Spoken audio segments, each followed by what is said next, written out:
முதலமைச்சர் அறிவித்திருக்கார். கூவத்தையும் அடையாறையும் சீர் செய்ய போகிறோம் என்று சொல்லியிருக்கிறார்கள். அது கொஞ்சம் ஏற்கனவே நாங்களும் முயற்சித்து தான், கலைஞர் அவர்களும் முயற்சித்து தான் கூவத்தை சரி செய்ய வேண்டும் என்று. என்ன சங்கடம் என்று சொன்னால், சென்னையில் 540 இடங்களிலே அந்த கழிவுநீர் அங்கங்கு கலக்கிறது. அடையாறிலும் கலக்கிறது, கூவத்திலையும் கலக்கிறது. சரி, அந்த 540 இடத்துல கலக்கிற அந்த குடிநீர் திட்டம் ஒரு நாளைக்கு 1300 MLD கொடுக்கிறோம். ஒரு 100 லிட்டர் என்று சொன்னால் 5 லிட்டர் 10 லிட்டர் தான் செலவாகும். பாக்கி 90 லிட்டர் தரைக்கு கழிவதாக தான் போகும். எனவே அவ்வளவு கழிவையும் கொண்டு போய் சுத்திகரிப்பு செய்து நெசப்பாக்கத்தில் கொண்டு செல்கிறோம் என்று சொன்னால் 1000 MLDக்கு கழிவுநீர் சுத்திகரிப்பு நிலையம் உருவாக்கினாலும் கூட அது இதையும் எடுத்து சென்று சுத்திகரித்து நிலத்தடி நீரை பெருக்கினால்தான் அந்த தண்ணீர் சரியாக வரும். எனவே அந்த 540 இடங்களில் இருந்து கொண்டு செல்ல வேண்டும் என்றால் குழாய்கள் பதிக்க வேண்டும், சாலைகளை தோண்ட வேண்டும், போக்குவரத்து நெரிசல் இருக்கிறது, எல்லா சிரமங்களும் இருக்கிறது. எனவே அதில் மிகப்பெரிய சவால்களை இருக்கிற காரணத்தால் தான் தொடர்ந்து அந்த பணிகளை மேற்கொண்டிருந்தாலும் என்றால் அது கடைசியாக இறுதியாக செய்ய முடியவில்லை. எனவே எங்கெங்க தேங்கி இருக்கிற ஆறுகளை எல்லாம் ஓட்டேரி நல்லா, விருகம்பாக்கம், வீராங்கல் ஓடை போன்ற நீர்வளத்துறையில் இருந்த ஆறுகளை மீட்டெடுத்து நம்ம அரசாங்கம் எடுத்து, மாநகராட்சி எடுத்து சாலைகளை, அந்த ஆறுகளை தூர்வாருகிற நிலையும் நாங்கள் எடுத்திருக்கிறோம் என்பதையும் தெரிவித்து, நகராட்சி துறையினுடைய பணிகள் நான் சொல்ல விரும்புகிறேன். இதில் எங்களுக்கு உற்ற துணையாக தலைவர் கலைஞர், ஐயா தந்தை பெரியார், பேரறிஞர் அண்ணா, தலைவர் கலைஞர், தளபதி தம்பி ஐயா இளவல் உதயா அவர்கள், இவர்களோடு எங்களுடைய தோழமை கட்சியை சேர்ந்தவர்களையும் நான் நினைவு கூற விரும்புகிறேன்.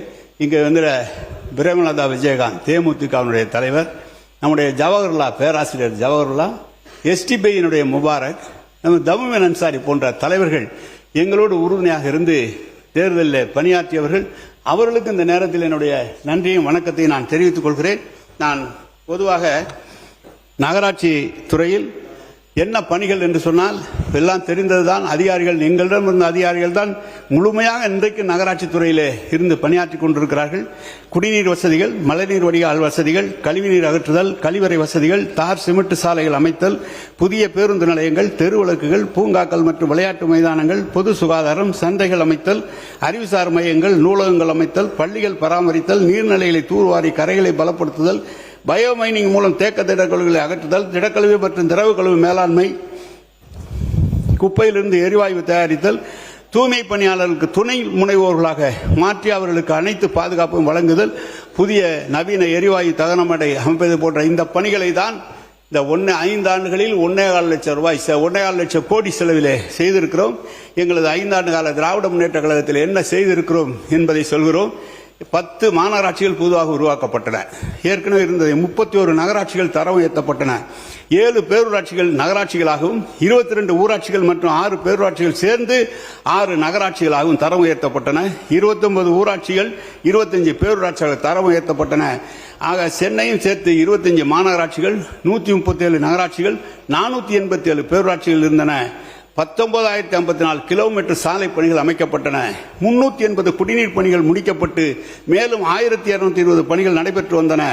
2713 கிலோமீட்டர் நிலத்திற்கு மழைநீர் வடிகால் பணிகள் முடிக்கப்பட்டன. இதில் பெருநகர சென்னை மாநகராட்சியில் மட்டும் 1431 கிலோமீட்டர் ஆகும். 870 கிலோமீட்டர் நீளத்திற்கு ஜெர்மன் வங்கி நிதி உதவியுடன் செயல்படுத்தப்பட்டு திட்டமிடப்பட்டன. 42 பாதாள சாக்கடை திட்ட பணிகள் முடிக்கப்பட்டு 51 பணிகள் நடைபெற்று வந்தன. திடக்கழிவிலிருந்து 1020 உரம் தயாரிக்கும் பணிகள் மேற்கொள்ளப்பட்டன. 5 மாநகராட்சிகளில் குப்பையிலிருந்து எரிவாயு தயாரிக்கும் திட்டம் செயல்படுத்தப்பட்டது. 7,10,000 தெருவிளக்குகள் LED விளக்குகளாக மாற்றப்பட்டன. புதிதாக 69,500 LED விளக்குகளும் 45,700 பழைய தெருவிளக்குகளையும் புதிய LED விளக்குகளாக மாற்ற நடவடிக்கை எடுக்கப்பட்டன. 107 பேருந்து நிலையங்கள் புதிதாகவும் அபிவிருத்தி பணிகள் மூலம் அமைக்கப்பட்டன. 110 பேருந்து பணிகள் நடைபெற்று வந்தன. புதிதாக 153 சந்தைகள் கட்டி முடிக்கப்பட்டன. 77 சந்தை பணிகள் நடைபெற்று வந்தன. 92 அறிவுசார் மையங்களும் 44 நூலகங்களும் கட்டி முடிக்கப்பட்டன. 1145 நீர்நிலைகள் தூர்வாரி கரைகள் பலப்படுத்தப்பட்டன. 920 பூங்காங்கள் புதிதாகவும் மேம்படுத்தவும் செய்யப்பட்டன. 230 நவீன எரிவாயு தகன மேடைகள் அமைக்கப்பட்டன. பயோமைனிங் மூலம் தேக்க திடக்கழிவுகளை அகற்றி 1290 ஏக்கர் நிலம் மீட்டெடுக்கப்பட்டன. நகர்ப்புற ஆரம்ப சுகாதார நிலையங்கள், சமுதாய கூடங்கள் அமைக்கப்பட்டன. பெருநகர சென்னை மாநகராட்சியில் சிங்கார சென்னை திட்டத்தின் கீழ் 1048 பணிகள் முடிக்கப்பட்டன. இணைய வழி மூலம் சுய அறிவிப்பு கட்டிட திட்ட அனுமதி வழங்கும் திட்டம் அமல்படுத்தப்பட்டன. விக்டோரியா ஹால் புத்துயிர் ஊற்றி பொதுமக்கள் பயன்பாட்டிற்கு கொண்டு வரப்பட்டது. பெருநகர சென்னை மாநகராட்சிக்கு புதிதாக மன்ற கூட்ட அரங்கு கட்டும் பணிகள் ஆரம்பிக்கப்பட்டது. பெருநகர பகுதியில் அதிகரித்து வரும் போக்குவரத்து தேவைகளை பூர்த்தி செய்யும் வகையில் திறமையான போக்குவரத்து அமைப்பாக ITMS உருவாக்கப்பட்டது. விருங்கம்பாக்கம், ஓட்டேரி நல்லா மற்றும் வீராங்கல் ஓடை கால்வாய்கள் WRD துறையிடமிருந்து பெருநகர சென்னை மாநகராட்சி பெற்று கால்வாய்களை தடுப்புச் சுவரால் உயர்த்தவும், குப்பைகளை தேங்காமல் இருக்க பாதுகாப்பு வேலிகள் அமைக்கவும் நடவடிக்கை எடுக்கப்பட்டன. பெருநகர சென்னை மாநகராட்சி பகுதியில் நிலத்தடி நீர்மட்டத்தை உயர்த்த பூங்காக்கள் மற்றும் பொது இடங்களில் மழைநீர் சேகரிப்பு கட்டமைப்புகள் உருவாக்கப்பட்டன. அனைத்து பாலங்களிலும் அழகுபடுத்தும் பணிகள் தொடங்கப்பட்டு நடைபெற்று வருகிறது. தனியார் பள்ளிகளுடன் போட்டியிடும் வகையில் பெருநகர சென்னை மாநகராட்சியின் சில பள்ளிகள் ஸ்மார்ட் வகுப்புகளாக மேம்படுத்தப்பட்டன. இதனால் பெரும் பாலான மாணவர்கள் பலன் பெற்று வந்தனர். போட்டித் தேர்வுக்கு தயாராகும் மாணவர்களுக்கு முதல்வர் படிப்புகள் அமைக்கப்பட்டன. நீலக்கொடி கரைக்கடை திட்டம் மூலம் மெரினா கடற்கரை தரம் உயர்த்தப்பட்டது. அம்மா உணவுகள் அனைத்தும் முழுமையாக பராமரிக்கப்பட்டு செயல்படுத்தப்பட்டு வந்தன. தூய்மை பணியாளருக்கான முதலமைச்சர் உணவு திட்டம் என்ற திட்டம் செயல்படுத்தப்பட்டது. பள்ளி மாணவர்களுக்கான முதலமைச்சரின் காலை உணவு திட்டம் செயல்படுத்தப்பட்டது. மெரினா கடற்கரை நீச்சல் குளம் பாதுகாக்கப்பட்டு பொதுமக்கள் பயன்பாட்டு கொண்டு வரப்பட்டன. மாற்றுத்திறனாளியான கடற்கரை அணுகுபாதை அமைக்கப்பட்டது. சென்னை பெருநகரை அழகுபடுத்தும் குழந்தைகள் முதல் பெரியவர் வரை அனைவரும் பாதுகாப்பாக நடைபாதைகளை பயன்படுத்த வாகனம் சாரா போக்குவரத்து திட்டம் பயன்படுத்தப்பட்டது. விலங்குகள் இனப்பெருக்க கட்டுப்பாடு மையங்கள் நகர்ப்புற சென்னையில் புதிதாக 13 உள்ளாட்சி அமைப்புகள் அமைக்கப்பட்டது. சென்னையில் புதிதாக 13 பாலங்கள் கட்டி முடிக்கப்பட்டன. 12 பாலங்கள் கட்டும் பணிகள் நடைபெற்று வருகின்றன. பெருநகர சென்னை மாநகராட்சி பகுதியில் தனியார் 20 நிமிஷம் இதையெல்லாம் சீரமைக்க வேண்டும் என்ற நோக்கத்தோடு தான் சென்னையை 300 வட்டங்களாகவும் மதுரை, திருச்சி, கோவை போன்ற வார்டுகளை அதிகப்படுத்தியும் அதற்கான அடிப்படை வசதிகளை செய்வதற்காக அந்த ஏற்பாடுகள் செய்யப்பட்டது. மொத்தமாக இப்போது கூட நாங்கள் கடைசியாக அமைச்சரவை கூட்டத்தில் இருந்தபோது ஒன்றிய அரசிலிருந்து 1000 கோடி ரூபாய் நிதி அதுக்காக தந்தார்கள். எப்படி என்றால் கிராமங்களை நகரத்தோடு இணைத்து நகரத்தில் இருக்கிற அனைத்து வசதிகளையும் கிராமத்துக்கு கொண்டு செல்ல வேண்டும் என்பதற்காக 1000 கோடி தரப்பட்டது.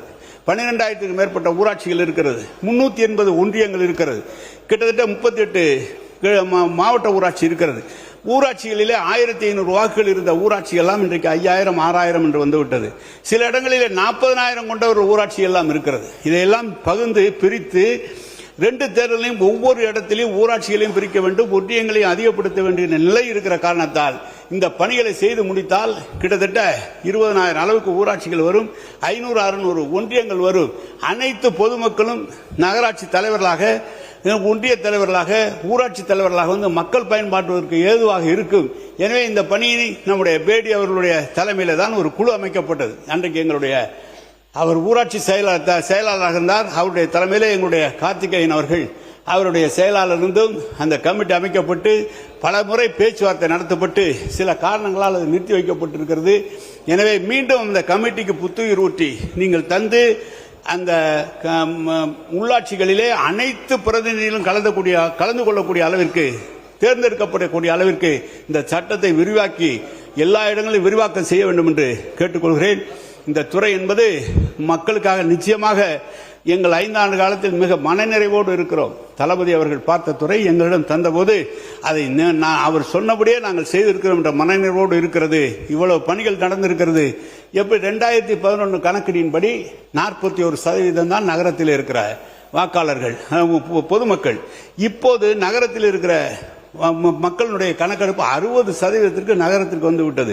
இந்தியாவிலே 100க்கும் மேற்பட்ட பெரிய நகரங்கள் இருப்பது நம்ம தமிழ்நாட்டில் தான். நகரங்கள் இருக்கிற போது 60% மக்களுக்கு தேவையான திட்டங்களை உண்டாக்க வேண்டும்.